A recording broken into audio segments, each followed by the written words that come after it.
Hello, everyone. Good morning. Thank you for joining us today and welcome to our session. Our speaker is Brian Kaney from Vermonster, who happens to be my boss. And we'll be learning about standardizing decision support with CPG, clinical practice guidelines. And with that, the floor is yours. Thank you. Happy to be here. I'm on a large stage with the smallest podium that I've ever, so I might do this. I'm also going to do some like DevDays, so I'm going to switch to some code stuff. Hopefully that's okay with everyone. Put the dev in the DevDays. So about me, Brian, we have a little consulting company in Boston called Vermonster. That's weird, but that's what we do. Been working on CDS for a while, a couple organizations building decision support systems, and going to share a lot of what I've learned with respect to some of the standardization efforts in this space. So today I'd like to provide a quick background about this topic, talk a little bit about the core FHIR clinical reasoning module, and also the clinical practices guideline implementation guide. I'm going to walk through building, like as a tutorial, building an example of a guideline. And that's where I'm going to switch to my code editor. I hope that's okay with everyone. And then at the very end, I'm going to do a quick demo of it working with CDS hooks. So what is a clinical practice guideline and why is it important? Well, I tried to like do an inverse graph of this, but basically medical knowledge is expanding. I think it's every 2 months, it's doubling now, and it's kind of been on this this curve for a while. And there's some articles to support that. Also in the US and in other countries, there's this kind of switch from a fee-for-service system to incentivizing quality in an effort to make the systems more sustainable. Not to look too deep into this picture, but effectively this is showing a switch from fee-for-service to kind of a value-based system. And if you were in the last presentation, Bryn showed something like this, although it was more decorated. But when we look at that kind of clinical quality life cycle, they're kind of way to address some of these quality initiatives. We kind of start in the top left there with research. We turn them into guidelines. So the evidence-based guidance turns into computable guidelines. We deliver it at the point of care, and as a side effect, that generates data, and that data can be measured, analyzed, and eventually fed back into the system to make the guidelines even better. And so what we're going to talk about today is this part, which that came in, nice. And so before we get started, actually diving into how we do it, a little bit of acclimation. I like this slide because it shows a lot of people, especially new into FHIR, don't even know what an implementation guide is necessarily. And so what we're showing here on the bottom on this kind of bluish color, these are the modules within the FHIR core specification. There's a foundation, a conformance, administration, clinical, and then there's a reasoning. And FHIR is intentionally meant to be extended. And we do that with profiling, and we put a bunch of profiles and guidance together into things called implementation guides. And sometimes we have modeling IGs, IPS, US core, QI core, for instance. Sometimes we have, what's going on? It's sharing here. I don't know how to use Zoom. What am I doing? Ben failed me. Are we on Zoom? I didn't log into Zoom. Am I supposed to log into Zoom? Yeah. Can you click the Zoom? Do you have invite in your calendar? No. Zoom link in there. Yes, you do. My calendar? So can you please share your calendar with the entire audience? Yeah. You can unplug the thing if you want. Okay, sorry about that. Yeah, so Can you pause time right now? Yeah. Like physically? So go to your calendar. My calendar. I don't even know if I have a calendar. You don't have it. You have an email invite also. Yeah. So your email or your calendar. There's an invite for now. This one? No, Is this what you're talking about? Bitly. Yeah, that sounds like the right one. Yeah. Open it. Oh, all these you make people it on the co-host? East Coast at 5:20 a.m. are missing this. But they're still hearing you talk about it. Right. Oh, really? Don't, so do you want audio or you No, don't? you don't need that, yeah. Right? You're not sharing any. Right. So I'm gonna head up our IT department soon. Okay, and now, You need to make your co-host first. What's gonna happen now? and you can plug in your external display for the projector. Your calendar gone again? As you see, I don't. You don't have a loading calendar, no. No, Thought you were more busy than now. no. Share everything. Share the whole thing, right? Because I'm gonna switch outside the. Yeah. Let's see. So you need to be. We don't need your video. No, it's not very All flattering. good? And then share this slide show to the main Zoom. Where's your slides? Right here. Can I close that? Yeah.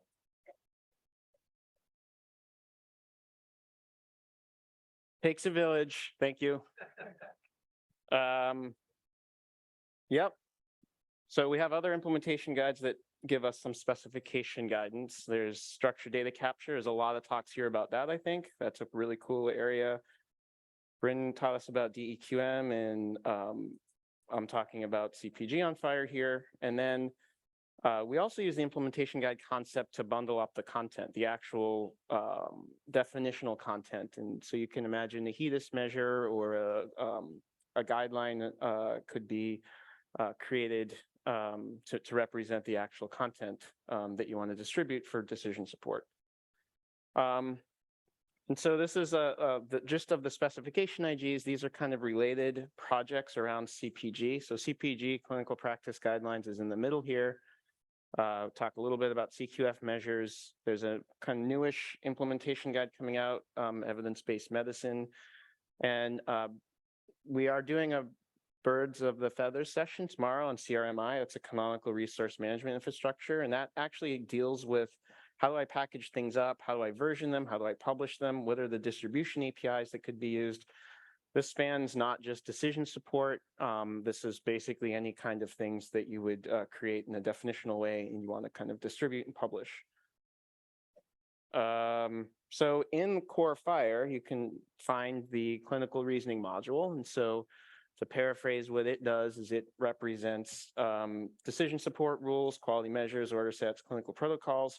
It also introduces a non-FHIR but sibling specification called CQL, which there's lots of sessions here about CQL to support logic and expressions, and as well as FHIR path.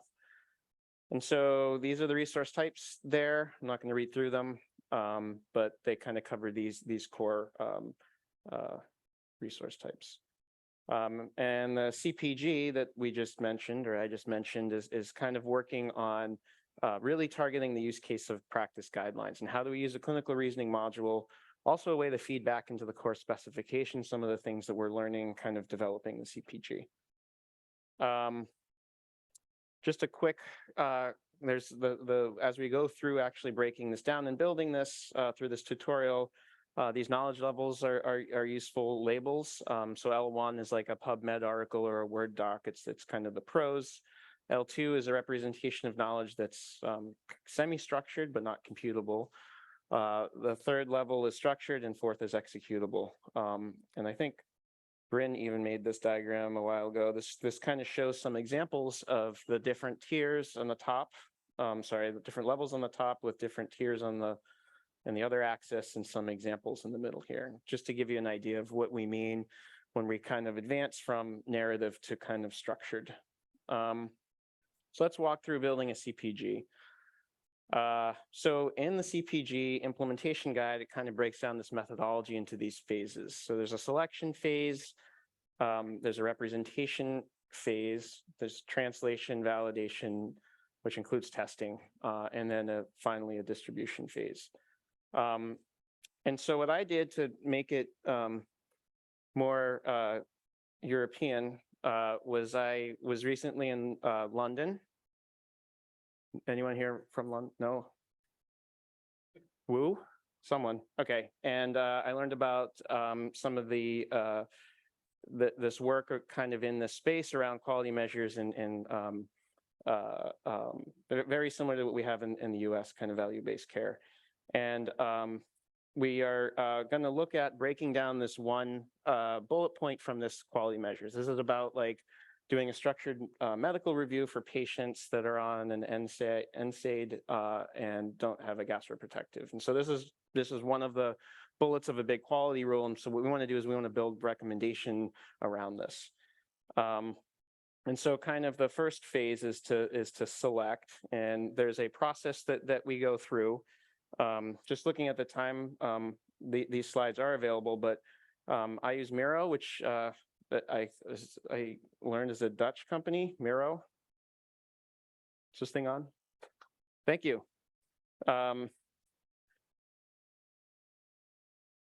So I don't know if any Miro users are here, but many times you have these like canvasy, like workshop building templates. And so we built some templates around doing CPG work. I'm not going to read through all these cells, but there's a selection canvas. Part of the selection process is picking persona. And although this is hard to read, the idea here is that we actually tie these to the value set in the code system and CPG. So as people fill this out, you can quickly kind of turn that into computable content. Process and settings, this is guideline-based care, it's primary care, outpatient sort of thing. What kind of activities? Well, in our case, we're really just going to order a service. So I think you get the idea. We have these templates which kind of help us at the very early stages of figuring out how to build a CPG. We can kind of go through these templates to orient the group thinking around this. And I'm pointing at kind of, you know, this is all made up. I'm not I'm not trained in medicine. That was hard. Which actually points out like a lot of us who aren't trained in medicine are building systems here so that people who are trained in medicine can actually represent the knowledge that they know about. And CPG also has a checklist. So at this level of our process, the selection process, we can kind of make sure that we've checked all of our boxes. So the next phase is to take that kind of high level. And actually, just to, sorry, what happened there? That's weird. So after we kind of do the selection process, we start stubbing out our first and only thing that I'm going to show here. So this first bullet point. And so what we did here is we kind of break this down. We say, okay, which data elements are used here? And so we need to know how old the patient is. We need to know if they've been prescribed this NSAID. We need to see that they haven't been prescribed this other item and they haven't had a structured medical review. And so this is a way to represent this. Some teams use this. Some teams make decision tables. Some people just do Miro. It really, there's no right way to do it. There's the way that works for your team, but this is a representation of the logic that we're going to try and represent in our guideline. Pretty straightforward, pretty simple, and directly connected to this measure. And so the next step is to kind of translate these items. And this is where we actually hands-on keyboard and write code. At some point, you can imagine some higher level authoring tools, but I'm going to show you how we do it presently using plugins with Visual Studio Code and kind of at the code level.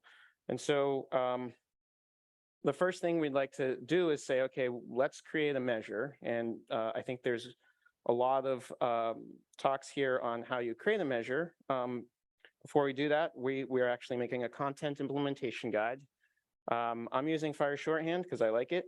And if you aren't familiar, there's a lot of talks, I think, on FHIR shorthand here. It's a great way to describe FHIR resources. And so this is a Sushi init program that created all this scaffolding. And I just kind of went in and I added a couple dependencies, CPG and CQF measures.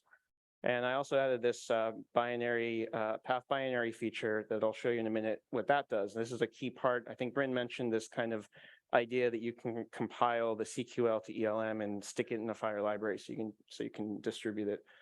That's what that is. And so what we did just quickly is we took the measure and we this is FHIR shorthand, so this does compile into FHIR JSON at some point, but we're basically creating a computable measure following the CQFM measure profile. And I put in all the bullet points, even though we've only implemented, as you can see in the CQL in a moment, just that first bullet point. There's a numerator, a denominator. This is a super simplified case, and I'm not a professional quality measure developer, but just wanted to kind of show how the measure does factor into guidelines. Now, if I look at my measure logic, you can see it's quite simple. There's my initial population, and my numerator is my initial population with at least that structured medical review. So that kind of covers our first part, which is setting our goal or our measure of what we want to do to see if this decision support rule even is effective. I put this into a shared library, and I'll show you why, because I want to be able to reuse my logic for my data elements across my measure and my guidance. So the second thing is looking at these data elements. So if you remember in the chart, we had those 4 data elements. We need to know how old the patient is. Do they have a structured medical review? Are they on an NSAID? And this is the trickiest part, I think, of CPG, and that's creating these case feature definitions, but it's also a very powerful part. And so a case feature definition is a structured definition, and we add, among other things, these 3 extensions to it. So we're using the structured definition as a resource, kind of first-class resource, and we're adding these expressions to it so that we can kind of have logic to pre-calculate the answer. So if the case feature is about the person's pregnancy status, you might have a fact in the EMR system that already designates if they're pregnant or not. Maybe that's a bad example, but the point is you could write a rule that could infer the answer to that. These case feature definitions also have use cases in SDC. So you can imagine assembling a questionnaire with these items and having pre-population happen so that you can have those filled out for your user. Back to CPG though. If I look at these case feature definitions, I have them written in FHIR shorthand here. As you can see, these are profiles. I have them all profiled on observation. I have a couple of these rules in shorthand that kind of expand these things out. I'll show you what these are, but these are the different assertion, inference, and feature expressions. So the CQL, so what we normally do is we try to coalesce an assertion first and prefer that over an inference. So if somebody directly asserts that they've been prescribed this drug, we prefer that over an inference rule that might look at their different facts about the patient to kind of determine that they might be on that sort of thing. And we do that because stuff that's directly documented in the EMR should take precedence. And if we look at what an assertion expression might look like, it's actually pretty straightforward. We just get the most recent observation that matches that code. And these codes here are the same codes that we profiled when we created our case feature definition. So as you can see, we're directly setting the code of these profiles, and then those codes are what we're using in our CQL logic to directly assert them. Inferencing is a little bit different. So inferencing, instead of finding an observation that is Boolean, yes, they are on this drug, an inferencing rule here might be look at the active medications within a certain value set, get the latest, and if it's prescribed, we return the actual. So in the case of this coalesce, these have to be the same data type, so they need to be FHIR observations, and then this definition returns a FHIR observation. The inferencing rule also has to return an observation. That's why you see this syntax. So in CQL, we're actually returning the whole observation. It's like a synthetic representation of this inference of this case feature. That's pretty tricky. So come talk to me afterwards if that doesn't make sense. It barely makes sense to me. Terminology, this is, I'm not going to spend too much time on this because I'm running short on time, but terminology can be defined. Bryn talked about this. There's a lot of terminology talks otherwise here about this. But in CQL, in our decision support logic, we make use of value sets quite often. And so being able to have terminology as part of this is important. And the terminology is what's used when you're kind of developing those rules around how to build your case feature expressions. One of the things I think that's interesting is we have our CQL logic and a CQL file. It's a file that usually ends in the .cql extension to bring it kind of into the FHIR namespace so that you can refer to functions in the CQL library. We kind of wrap them in a FHIR library, and the FHIR library has as part of its payload both the CQL that's base64 encoded as a big attachment, as well as the ELM, which is the abstract syntax that gets generated. And there's all this tooling in the community, CQF tooling and IG Publisher itself that can kind of do a lot of this work for you. But the takeaway is you don't just throw the CQL library out there, you kind of put it into the FHIR namespace by wrapping it in a FHIR library. And just to kind of quickly show, we have all these CQL libraries here. And the way we do that is we define a library. I'm actually going to show you the generated FHIR shorthand, or the generated JSON of that library. So the key part here is this content has this weird syntax here called IG-loader-file name. That actually is a key to the IG Publisher tooling, that it knows that it needs to process that with my aforementioned path binary. So basically setting this path binary, it's called binary adject file support in IG Publisher, allows that tooling and tool chain, when you create the whole implementation guide, it goes and compiles the CQL to ELM and then updates the libraries using this kind of syntax of specifying the exact name of the library. And so all said and done, when that library actually gets computed, I can look and I can see that the library it's introspected, all the depends on, the parameters come out, data requirements are computed, and the contents, the CQL gets pasted in, and we can see that the ELM is also available. And so that kind of all happens with that magic of being able to set up IG Publisher to do that. You could also use the CQF tooling yourself. As far as I know, the Java implementation is the only one out there that converts CQL to ELM. So we use activity definitions to represent the activity. So in this case, we have an activity definition that represents a procedure request, so that we can actually do the structured medical review. And so this just uses a SNOMED code. If you want to look at this code on your own, in this example, I'm using dynamic value here to illustrate an additional feature. So at design time, I can have these dynamic values so that when they get applied with a patient, there could be some logic that computes the properties and the request resource that gets generated. So in this case, I'm just using very simple expressions here to demonstrate that when this gets converted into the actual service request, I'm going to have the priorities ASAP, and I'm going to have a patient instruction that's read from the CQL library.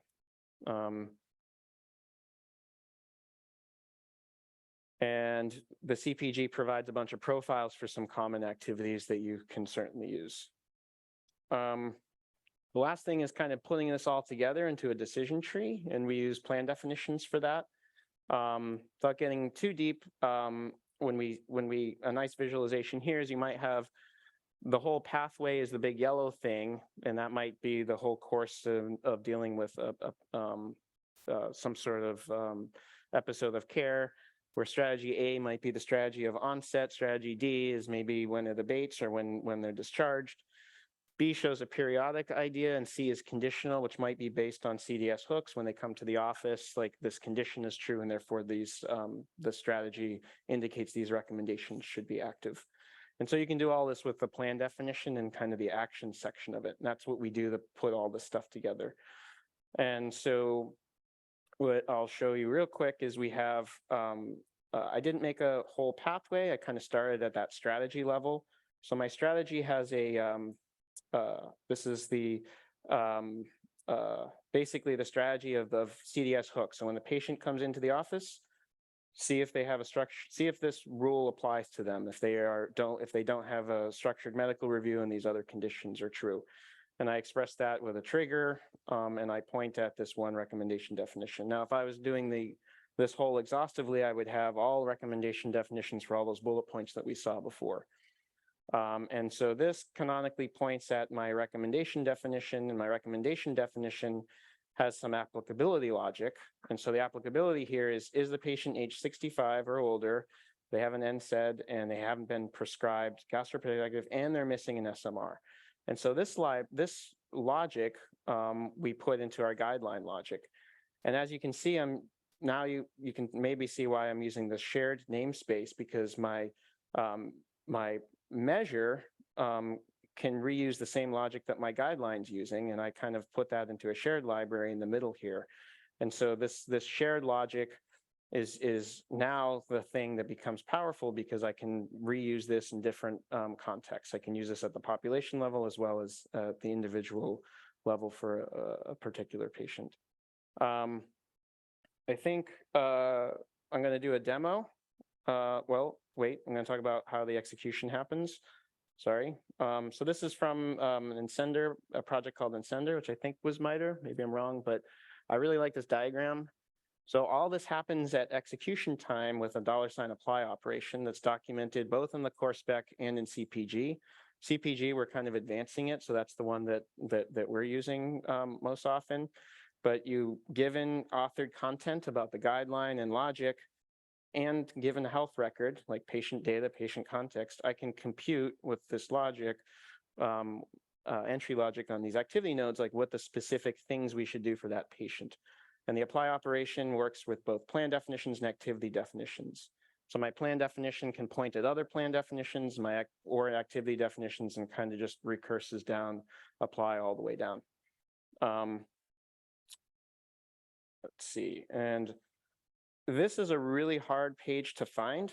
I have to use Google every time I want to find it. I don't know why I can't find it from the actual FHIR website. But this page here in the specification talks about the formalisms of how we map to CDS hooks. And so just quickly here, CDS hooks is a way that we can surface this guidance. It doesn't have to be the only way. CDS hooks defines kind of the APIs between the client and the service.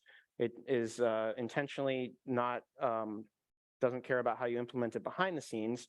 But if you want to use kind of the standardized approach, we use CPG to define how this stuff works. And then there'll be a birds of a feather talk tomorrow about CRMI, and that's like how we deal with the storage of these canonical artifacts. And so this part of the specification that I mentioned that's hard to find actually tells you, okay, based on the knowledge content, so based on the plan definition, I can create my CDS hooks discovery endpoint to show what's available. And when I call the hook and I get back, I'm sorry, before that, there's formalisms on how we map data requirements to the CDS hooks prefetch. So if you're familiar with CDS hooks, that's probably, well, you're familiar with CDS. If you're not, there are CDS hooks talks here, but this basically is an optimization step where the EHR or whatever system can send some data as it's calling your service. And lastly, there's a way, a formal way to map the response that you get back from $apply to CDS hooks cards. And so, what's the time? Thumbs up. I don't know, that's not a number. One, is that 1? 10. 1 and 11. Okay. Super smooth demonstration time. So I have a $apply operation. Oh, I'm showing the results. I want it to be more dramatic. Pretend the results aren't there yet. So in my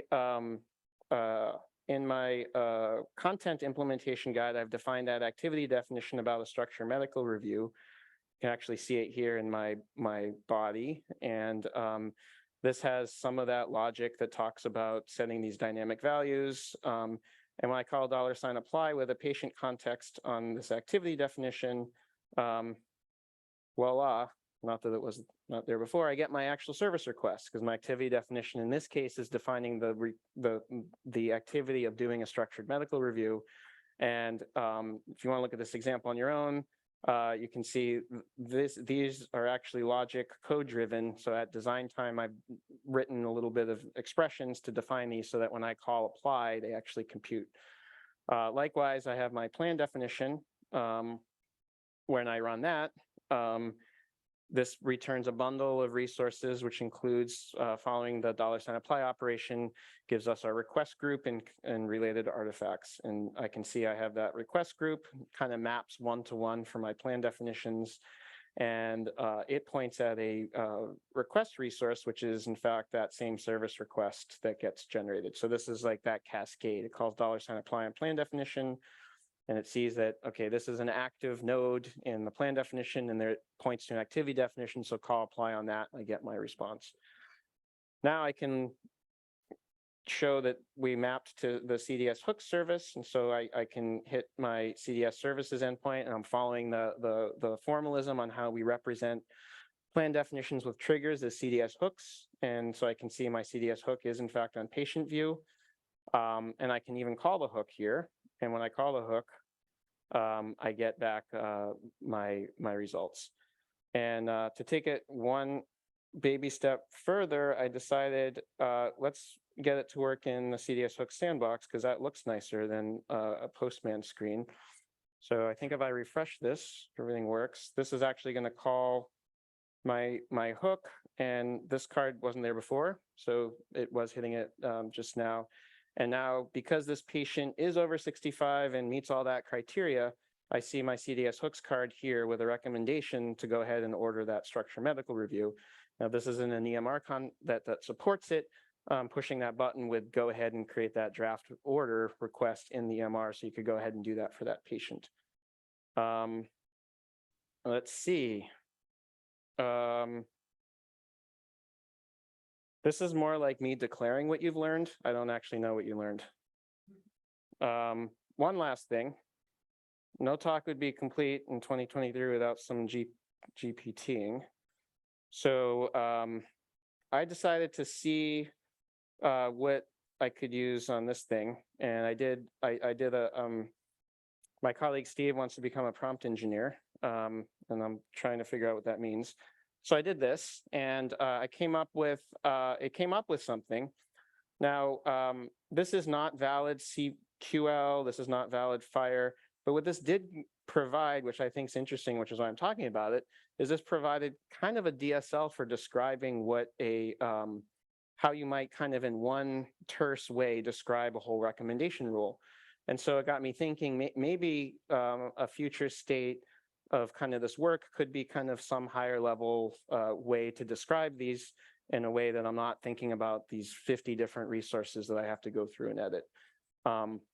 It also kind of highlights kind of some of the value in these type of tools as kind of an assistant to help you as maybe you're going through the process. So I don't know how much time I have, because it's unclear, but now it's coming up. 7 minutes. I don't have any more content. So we have 7 minutes for questions, or you can go to lunch early. We have one question.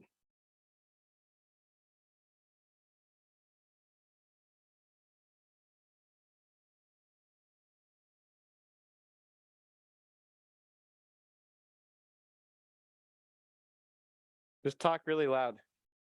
All right. Yeah, nice. Okay, it works.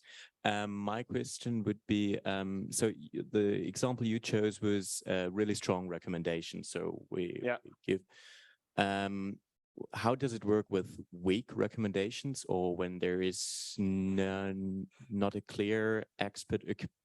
Yeah, the CDS hook spec has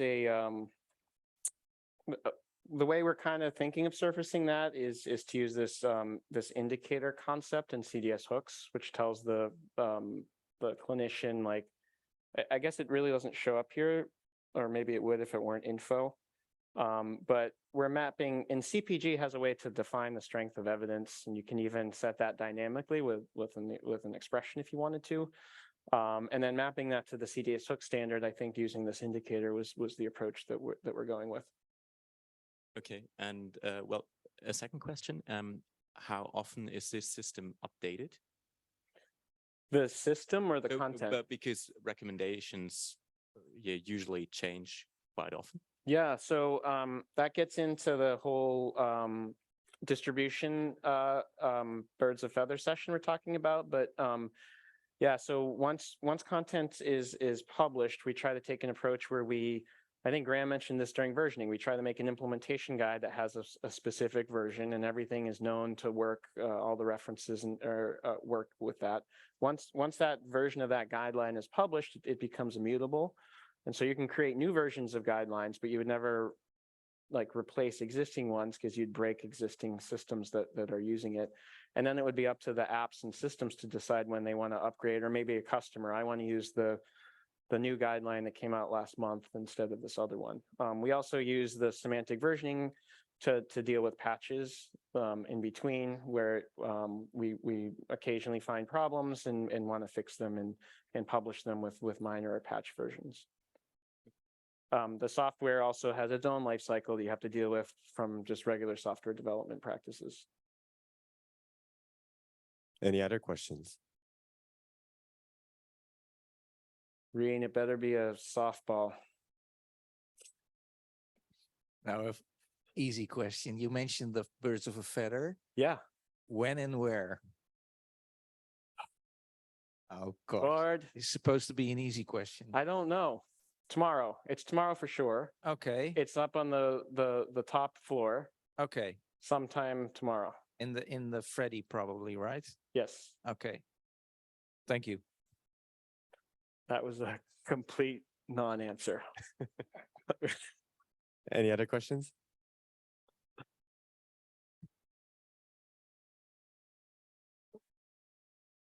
Hi, thank you for your presentation. I would just have one quick question. So did you also investigate using R5 to do such a similar system? R5 has some features that are missing in R4 that we use extensions for.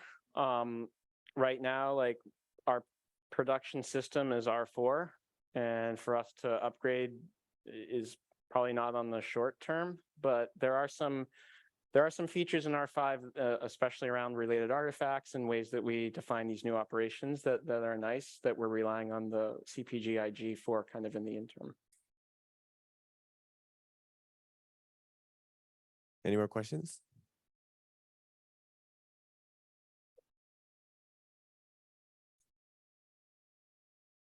I don't know if you said this, the blue button on the card, recommend a SMR, what is that? Right, so do? CDS hooks, there's sessions about that, and they would do a better job describing it, but one of the options is to send back a suggestion. It's part of the specification, and suggestions may contain 0, 1, or many actions.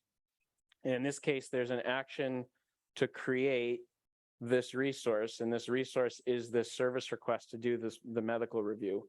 And so the way that gets rendered in this kind of the CDS hook sandbox is as a button.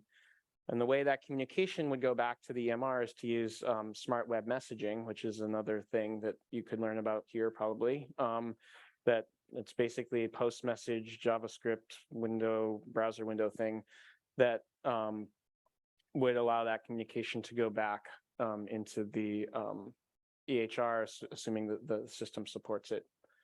Otherwise, it would be more like, hey, you should do this, and then the clinician would just do it the way they normally would.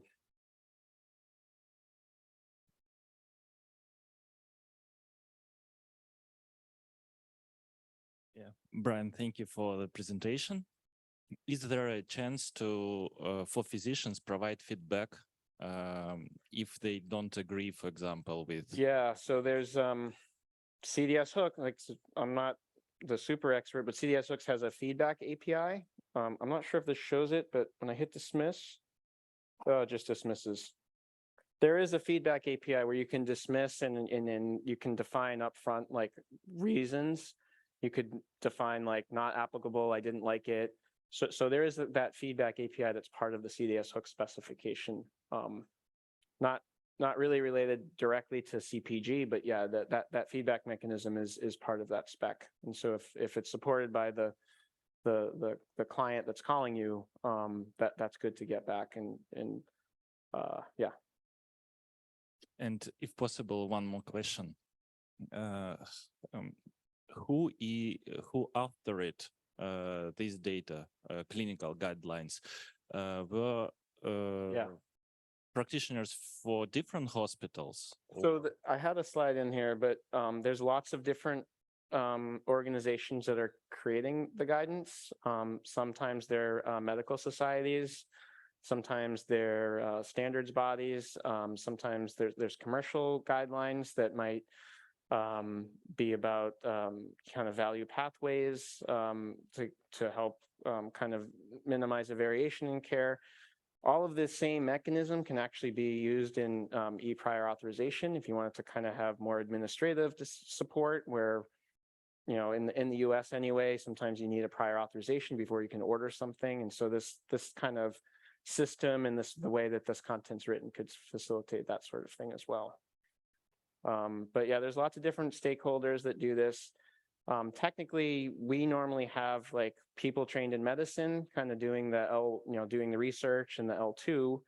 And then we have more developer focused informaticists that take those artifacts and do like the coding work that you saw. Like we use FHIR shorthand and have, you know, groups of people that can do that and write the CQL. It's rare to find someone who can do the whole thing. Thank you. We have time for one more question. Otherwise, there's a Whova question. So what are you using to run the CQL? So there's a link on this last slide in this deck to a couple of implementations. I'm using this Node one that happens to use the MITRE CQL engine, and Sender is another Node TypeScript one that also uses the MITRE engine. And then there's a Java implementation that uses the CQF framework ruler thing.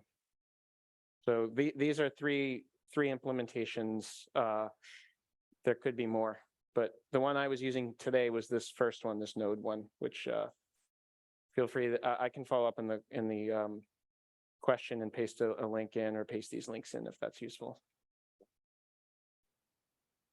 Well, with that, thank you for your presentation and thank you for joining us. Thank you.